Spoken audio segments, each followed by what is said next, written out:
కరాలి అయితే సోదమ్మ రూపంలో మోక్ష వాళ్ళ ఇంటికి వచ్చి అక్కడ అలా కూర్చుంటుంది. అది చూసి వాళ్ళ అమ్మ అయితే, ఏయ్ నిన్ను ఇక్కడికి ఎవరు రమ్మన్నారు, వెళ్ళిపోతావా లేదా అని చెప్పి తిడుతూ ఉంటుంది. అది విన్న కరాలి ఎలా అంటూ ఉంటుంది, అమ్మ సోది చెబుతానమ్మ సోది, ఎందుకంటే ఈ ఇంట్లో చావు కబురు వినిపిస్తుందే తల్లి అని చెప్పి అంటుంది. అది విన్న మోక్ష వాళ్ళ అమ్మ అయితే ఒక్కసారిగా షాక్ అవుతుంది. ఇంట్లో వాళ్ళంతా కూడా వచ్చి అక్కడ అలా నిలబడతారు.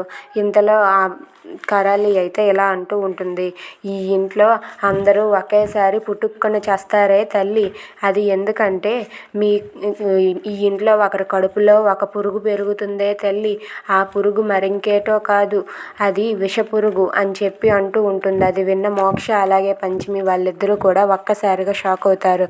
అవునే తల్లి, నేను చెప్పేది నిజం, నా మాట వినండి, ఆ విష పురుగు కానీ బయటకు వచ్చిందంటే మీ ఇంట్లో అందరూ ఒక్కసారిగా టక్కున చేస్తారే తల్లి అని చెప్పి అంటుంది. అది విన్న మోక్ష పంచమి అలాగే ఇంట్లో వాళ్ళంతా ఒక్కసారిగా షాక్ అయ్యి, ఈవిడ ఏం మాట్లాడుతుంది అంటే పంచమి కడుపులో పెరుగుతున్న బిడ్డ గురించే కదా చెప్తుంది అని చెప్పి అనుకుంటూ ఉంటారు. అవునే తల్లి, నేను చెప్పేది నిజమే, నా మాట వినండే తల్లి అని చెప్పి కరాలి లేనిపోయిన మాటలన్నీ చెప్తుంది. If you like this video please subscribe our channel.